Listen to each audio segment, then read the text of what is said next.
Guys, alam nyo ba kapag beach time, dapat meron kayong backpack na ganito?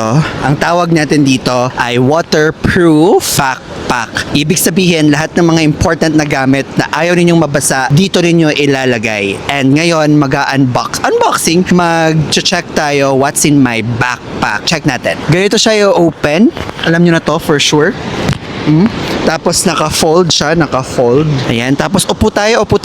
What's in my backpack? Meron tayo syempre, ang wallet natin, dapat hindi siya mabasa. Tapos nandito yung ating mga essentials for vlogging, yung mga wires, mic, yung phone, power bank, mga extra clothes, pwede nating ilagay dito.